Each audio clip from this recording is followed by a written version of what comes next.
сонграйтер, тут пояснения нужны будут, саунд-продюсер, педагог по вокалу и звукоинженер. Я наставник. А любого ли человека можно научить петь? Да. Без культурного кода народа нет. Поэтому не получается? Поэтому и не получается. Чтобы нашу музыку, грубо говоря, хавали там где-то в Узбекистане, Кыргызстане, да, в СНГ странах, я всегда нахожу идею и строю вокруг этой идеи все. Чинянов Семен Павлович – музыкальный продюсер, аранжировщик, певец, автор песен, сонграйтер, саунд-продюсер, педагог по вокалу, звукоинженер.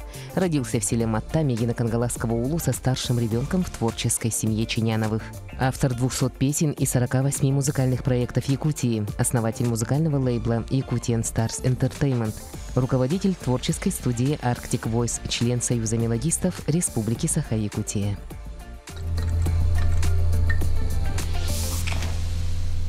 Семен, рада видеть. Очень рада видеть, потому что очень много вопросов, исходя даже вот просто из твоей самопрезентации. Семен Чинянов – продюсер, музыкант, аранжировщик, певец, автор песен, сонграйтер, тут пояснения нужны будут, саунд-продюсер, педагог по вокалу и звукоинженер. Это вот никак в одно не объединяется? Ну, как сказать, Ну, это музыкант. Это музыкант. В итоге, в первую очередь, ты кто вот из этого, из всего списка? Смотрите, я человек тот, который создает артистов, певцов, продюсер, да, но здесь как бы продюсирование тоже это отдельное течение.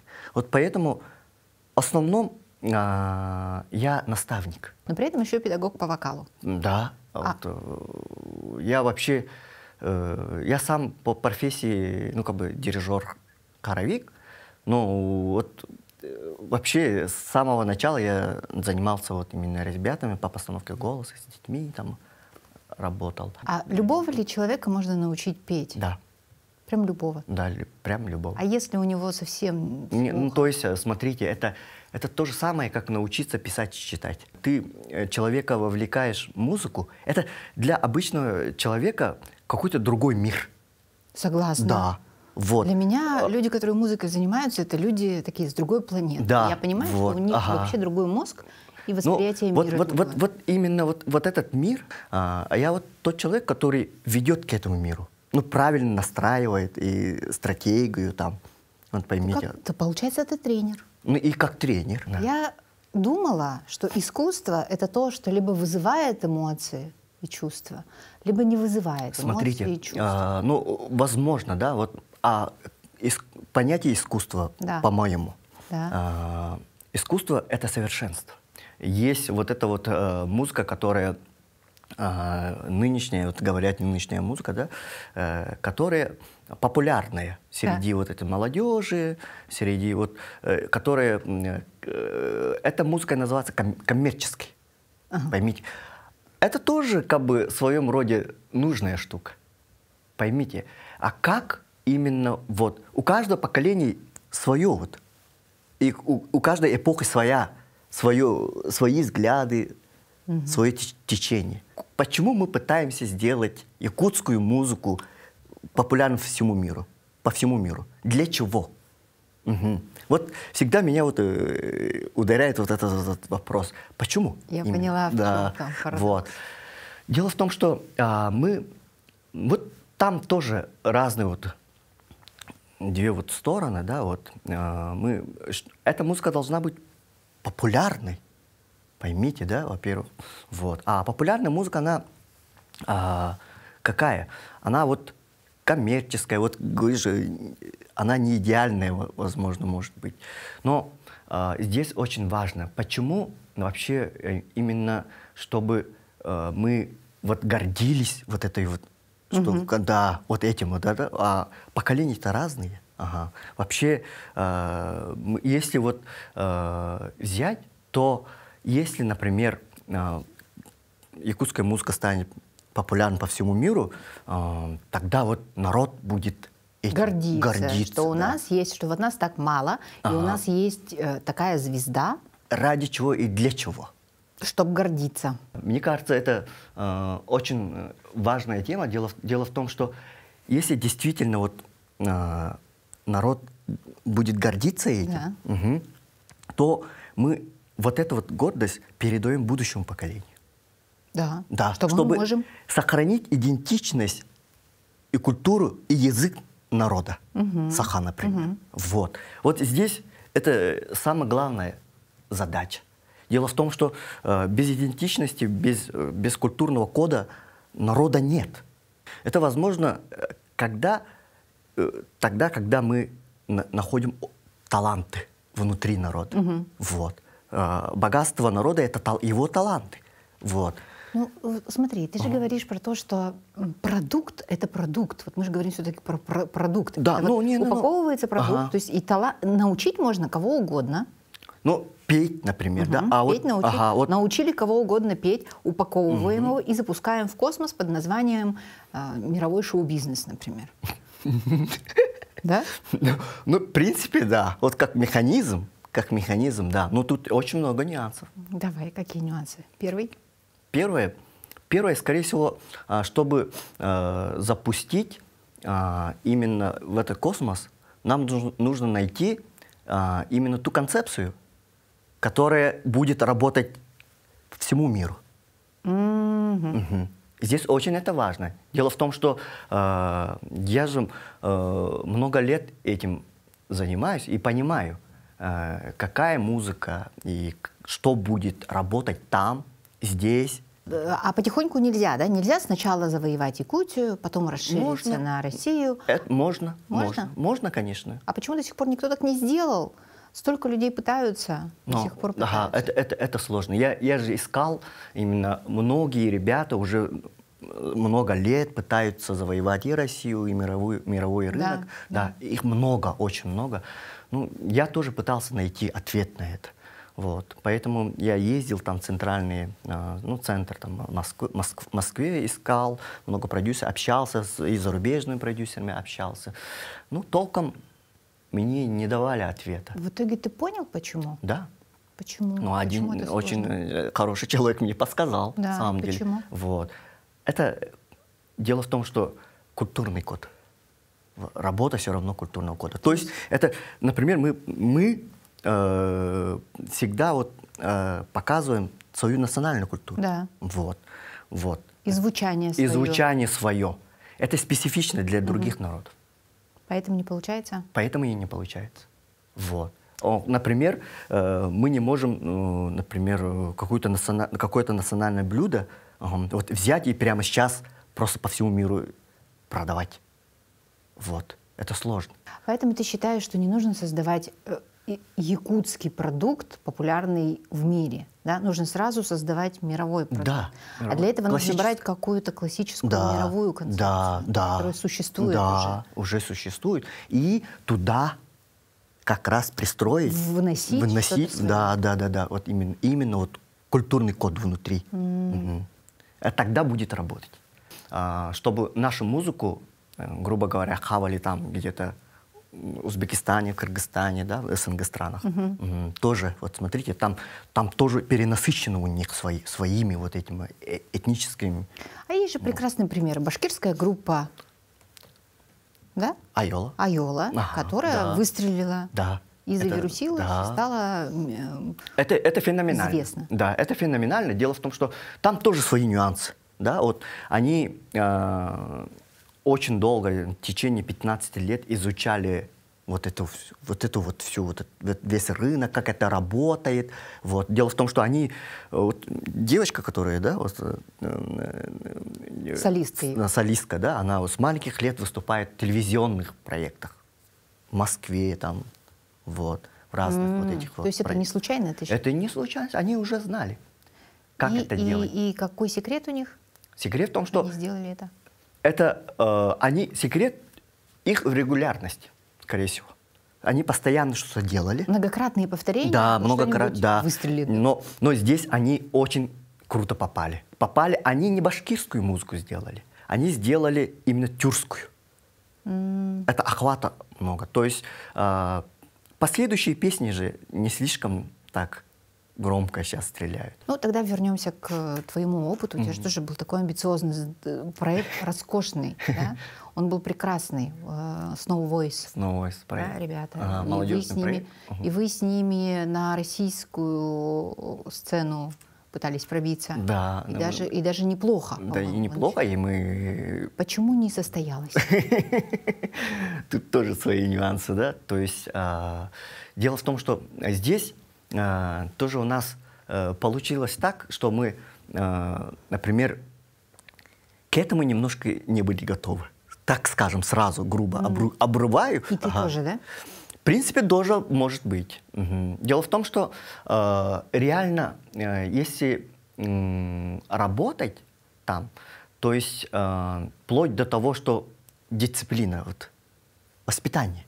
Вот, у нас немножко менталитет и воспитание немножко другое. Какое? Ну, вот, смотрите, например, когда ты там работаешь, вот, мы вот приехали в Москву, да, вот продюсерский центр, где нас начали уже там с нами работать, продвигать. И, естественно, они требовали определенный объем работы от нас. И с другой стороны, у нас не хватило, и мы понимали, что в профессиональном плане. И нам надо было догонять. То есть это танцы, это вокал? Да, это да? Там нам надо было догонять. И здесь нам поставили конкретные условия и конкретные сроки, да, сроки. И, естественно, ребят я начал гонять, чтобы они работали. Вот. Но здесь тоже, смотрите, реально, чтобы выдержать такой темп, который там.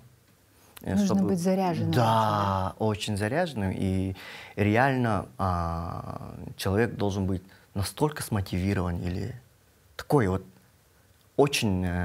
он должен быть очень трудолюбивым. Для меня это был очень хороший опыт.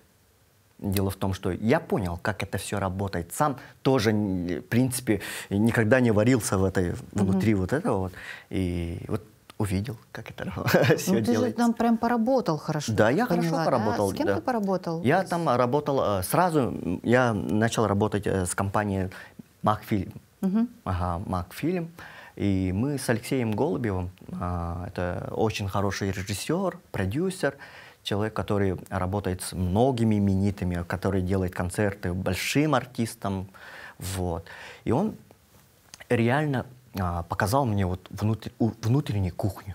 Я реальность, по реальности там поработал. И даже он сделал так, чтобы я был ассистентом режиссера вот, на Первом канале. Там, на каком проекте? «Новогодняя ночь» в 2019 году. Ага, «Новогодняя ночь» на Первом канале. Вот. Я там помогал. Вот. Я увидел, как это все работает, чтобы я конкретно туда... С кем ты работал еще? Я находил вообще очень много компаний, с которыми я сотрудничал. И у меня есть очень хороший друг, мы с ним сейчас партнеры, вот, очень хорошие. У нас вместе все очень хорошо сейчас в данный момент складывается. Давид Матуа. Тоже он был продюсером Чеботиной, да? Люси Чеботиной, ага. Он музыкальный продюсер Люси Чеботиной. Мы вместе с ним Люси Чеботину продвигали и делали. Вот, легендарные песни «Солнце Монако», вот, все вот это. Очень хорошая работа, в принципе. Он очень талантливый человек. Просто я восхищаюсь его работами. Он сотрудничал и работает с многими тоже артистами. Он из вот этой вот банды, лейбла, как скажем, там, Black Star. Вот. Они вот знают вот современное течение музыки, современный рынок. Поэтому от него тоже очень многое я узнаю до сих пор. Какие-то вот, специально вот, хорошие, продуманные тоже продукты они делают. И я очень хорошо познакомился и хорошо поработал с Бахтияром Алиевым. Он основатель лейбла «Жара Мьюзик». Жара, да. «Жара Это Мьюзик». вот Эмина Галарова, да. Они фестиваль проводят же еще. Они «Жара» в Баку, Snow Voice участвовали. В Баку они участвовали. Snow Voice, например, с другим составом может сейчас вернуться в российский рынок и начать уже работать. То есть есть наработки. Естественно. То есть... Есть ли у тебя у самого планы? Планов пока таких больших нет. Но я ищу. Поймите, мне надо найти хороший материал, чтобы создать хороший продукт, а потом это продвигать туда. Жду, ребят, талантливых, если у вас... Вот сюда, пожалуйста, если ты талантлив. Да, обращайтесь. Обращайтесь. Реально, вот, я вот говорю, таланты внутри народа. Слушай, ты посчитал, да, свои проекты? Их оказалось 48. 48. А сегодня вот с супругой вот, тоже разговаривала, она говорит, это же как бы малая часть, 48. Она говорит, еще больше. Все, да. Еще больше. Это те, которые реализованы. Да, вообще реализованные, да. А какой из этих продюсерских продуктов самый твой любимый? И вот который тебе кажется, что он вот получился на все 100? Ну, чтобы не соврать и никого не обидеть, да. Почему? Давай обижать всех. Нет, тут тоже, вот смотрите, у меня очень много, в принципе, очень много хороших проектов, которые реально реализовались, реально стали артистами якутской эстрады. Я же музыкант внутри вот этой Якутии, я создаю вот проекты внутри якутские, да, ну то есть и якутские вот, и внутри якутского города. И вот у меня мне кажется, самый удачный проект — это Умсура. Моя сестренка родная. Действительно, это классика, действительно имеет очень такие хорошие, как скажем, профессиональные, такие весомые идеи носит. Вот этот проект, концепция очень хорошая. Вот. И народ обожает, любит. Я знаю. Ну вот смотри, есть же Паша Чинянова, да, это сестренка твоя младшая. А есть Умсура, это проект, да, Семена Чинянова. Да. Вот что ты такого привнес в Пашу, что она стала Умсурой? Ну, именно как продюсер? Именно вот концепцию. Концепция. В чем суть концепции? Суть концепции. Дело в том, что, смотрите, бывает так, что многие, ну я, скорее всего, как совет скажу многим начинающим артистам, ну то есть музыкантам, вообще, изначально я всегда нахожу идею и строю вокруг этой идеи все. Вот. Например, люди сначала пишут песню, и вокруг этой песни создают свой образ, создают вот эту вот одежду, там, туда-сюда. Это иногда не стреляет. Ну, часто. При том, что может быть хороший материал. Да, очень хороший материал, песня, но и часто не стреляет, потому что не совпадает именно внутреннему характеру, стержню вот этого вот самого певца. Вот я вижу вот человека, например, да, у меня в голове есть идея, я вижу, я вот именно вот внутри вот этой идеи, для этой идеи я ищу человека, например. Вот. Нахожу талантливого, какого-то подходящего под эту идею человека. И вот именно вокруг вот этого человека я строю все. Для него, для этого голоса, для этого образа я начинаю писать и музыку, и песню, и слова, все полностью, чтобы конкретно концепция работала. А еще, наверное, ты тогда почувствовала, что на якутской эстраде не хватает какого-нибудь романтического принца. Да? И поэтому вы появился... про Эрчиме, да? Да, про Эрчиме, конечно. Да. Он же один такой. Да, вот видите, разные образы, да, совсем разные концепции. А кого нет? Кого не хватает? Если взять, вот примером показывать, да, у нас нету такого певца, как Стас Михайлов, там, такого певца, как, не знаю, там, ну, таких, как Лепс, не знаю, вот. Так, скажем, невозможно, мне кажется, так. И нельзя говорить. Дело в том, что оно само должно появиться. Вот. И если народ это примет...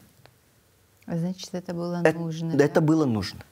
поймите. У нас достаточно очень хороших, харизматичных и таких классических, классных артистов, которые действительно дополняют культурой, музыкой наш народ и нашу культуру, вот, как скажем. Их много, в принципе. Они классные все. И действительно есть очень профессиональные. Вот.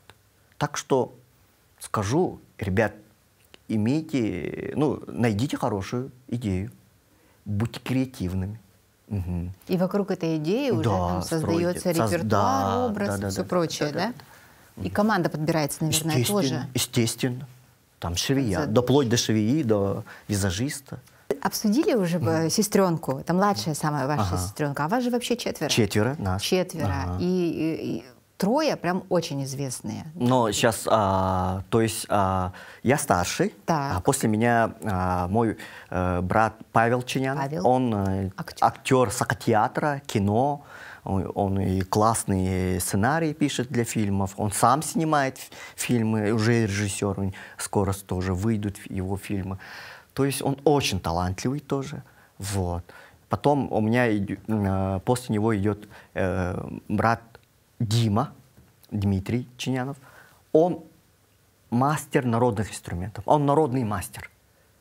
Вот. Музыкальный инструмент? Да, музыкальный инструмент. Крымпа, например. Вот, Он очень хорошо это делает. И очень среди вот тех, которые увлекаются именно фольклором, он там уже, его имя, да, очень хорошо считается. Ну, то есть он хорошие инструменты делает. И я считаю, то есть мы все, практически мы все считаем его самым талантливым среди нас. Потому что он действительно человек-оркестр. А вообще вот вы такие музыкальные, почему? У вас семья музыкальная? Ну, скажем, мы из простой семьи, на самом деле, да, но мама вообще с молодости всегда пела на сцене. Она больше к фольклору тоже, она таюксут, и вот народное пение у нее шикарное, вообще она шикарно исполняет народные песни. И отец тоже практически очень музыкальный человек. Дело в том, что он самоучка, сам научился играть на баяне.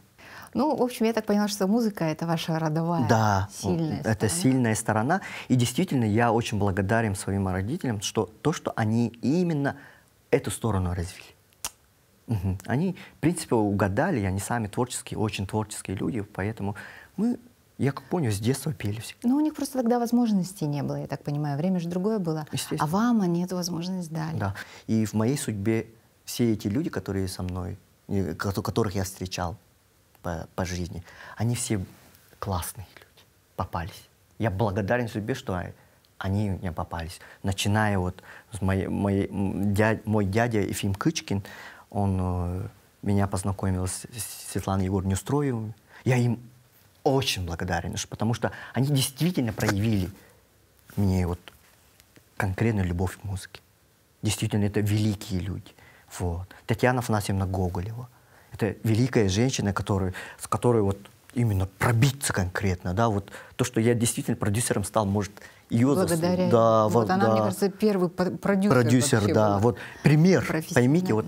Дело в том, что когда у молодого человека есть герои, примеры, он следует за ним. Вот. И потом он становится, потом когда он уже вырастет, он станет уже именно профессионалом в этой сфере, которую он выбрал. А ты настолько благодарен своим наставникам, что теперь являешься наставником для многих других. Да. А у меня вопрос не о работе. То есть вообще хотелось бы, чтобы не о работе, но мало ли вдруг ты такой истый трудоголик убежденный. Представь, пожалуйста, что вот из всего того списка, который мы проговаривали, что ты можешь оставить что-то одно, чем ты можешь заниматься вот просто для души, потому что у тебя все есть уже. Вот, тебе не надо зарабатывать, да? Тебе не нужно думать таким богатым. О хлебе насущном. Что-то для души. Что бы ты оставил для души? Ну, музыку, естественно. Вот. Все равно же людям очень хочется заниматься своим любимым делом. Вот. А любимое мое дело — это музыка. писать музыку или исполнять музыку? Или проекты создавать продюсерские? Смотрите, я бы именно действительно вот занимался бы и написанием музыки. И вот я же очень всегда мечтал о классической музыке. Вот. Я вообще обожаю классическую музыку. Прям симфоническую? Симфоническую, классическую музыку. Это вечность. Поймите, это самое высшее то, что есть в этом мире. И я бы писал, ну, я бы вот просто нанимал бы целый оркестр и писал для этого оркестра музыку. Вот. И действительно бы стал там, ну, создавал бы классные произведения для того, чтобы действительно планетарного уровня, чтобы обожали. Как ты думаешь, возможно такое в ближайшее будущее? Возможно, наверное. Создашь какой-нибудь такой проект? Наверное. Я от всей души тебе этого желаю. Я буду ждать. Да, да, спасибо. Я очень этого хочу. Действительно, там нужны огромные действительно деньги, чтобы это все создать. Ох, я надеюсь, это сбудется. Я тоже очень И у нас есть традиционное окончание нашей встречи. Это твои пожелания нашим телезрителям. Дорогие зрители, телезрители, очень хочется, чтобы действительно каждый человек в этом мире обрел именно, ну, нашел себя. Это очень классно. Когда ты действительно находишь себя, ты получаешь удовольствие от жизни. Как ты проживаешь с каждого момента этой жизни. И действительно жизнь становится намного краше. Поймите, красок больше становится. И поэтому я хочу, чтобы вы нашли действительно. И конечно, я очень хочу, чтобы настал большой мир, чтобы мы все жили в мире, чтобы мы все уважали и любили друг друга.